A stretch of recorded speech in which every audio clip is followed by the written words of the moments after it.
Hey everyone, welcome back for another deep dive. We always talk about prioritizing, right? It seems like it's constantly coming up, but what are the real advantages? And how can we actually apply those in our own lives? Yeah, it's definitely one of those things everyone says you should do, but maybe not everyone really understands what it means or where to even start. Exactly, and that's what we're diving into today, some great points from Project Management for Project Managers by Orlando Casaubon. Cool. It's a really interesting take on prioritizing, and it all starts with this idea that nothing can change the past, only the future is controllable. Oh, I like that. Right. It's like so simple, but so powerful when you think about it. Yeah. So what do you think, how does that connect to prioritizing? Well, it's all about control, isn't it? We can't go back and change things that have already happened, but we can absolutely control how we react to them and what we choose to focus on moving forward. Prioritizing helps us put our energy into the things we can actually impact, which I think gives us a sense of agency and helps us feel like we're actually making a difference. Okay, I see what you mean. So it's not just about like checking things off a list. It's more about having a vision for the future hmm and then using prioritizing to help us get there. Right, exactly. It's a way to shape our future, not just manage our present. Wow, I love that. Yeah. Okay, so let's dive into some of the specific advantages that the book outlines. Okay, sure. Because, it's one thing to say prioritizing is good, but it's another to really understand how it can benefit us in our everyday lives. Absolutely. So what's the first big advantage that comes to mind?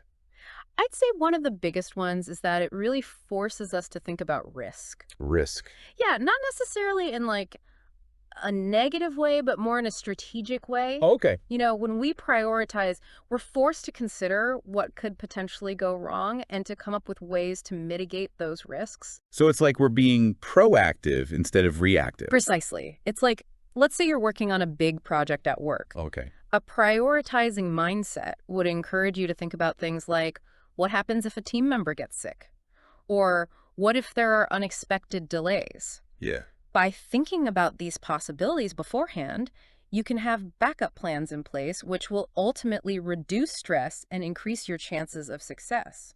I like that. It's like having a safety net. So you're not completely thrown off course if something unexpected happens. Exactly. And that kind of leads us to another key benefit.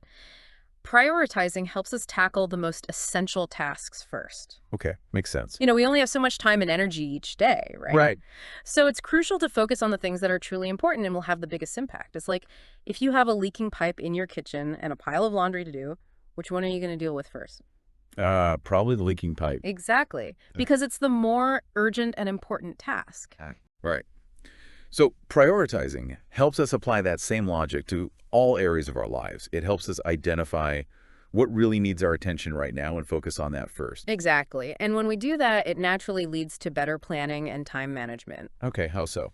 Well, when we know what's most important, we can actually structure our days around those priorities. We can block out time for those essential tasks and make sure that we're making progress on the things that matter most. It's like having a roadmap that guides us towards our goals. That's a great analogy. But let's be real, life isn't always predictable. Right. Things change, unexpected situations come up. Right. So how does prioritizing help us navigate those curveballs?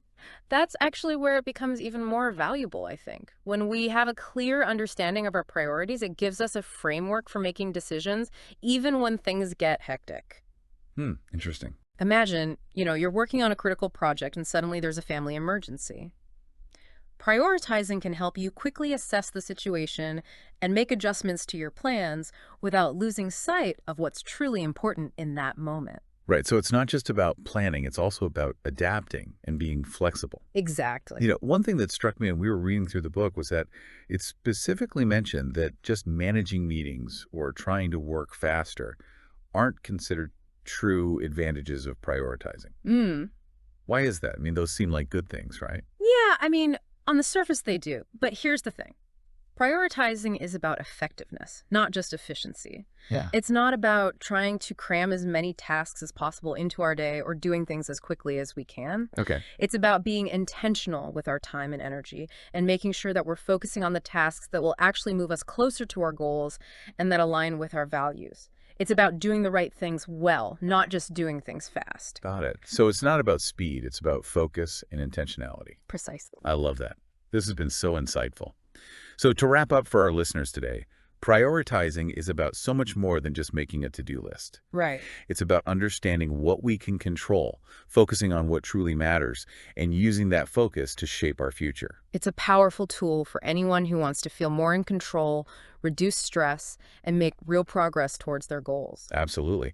And if anyone wants to explore this topic further, we highly recommend checking out Project Management for Project Managers by Orlando Casaban. Yeah, it's an excellent resource full of practical strategies and insights. Thanks for joining us on this deep dive into the advantages of prioritizing. Until next time. See you then.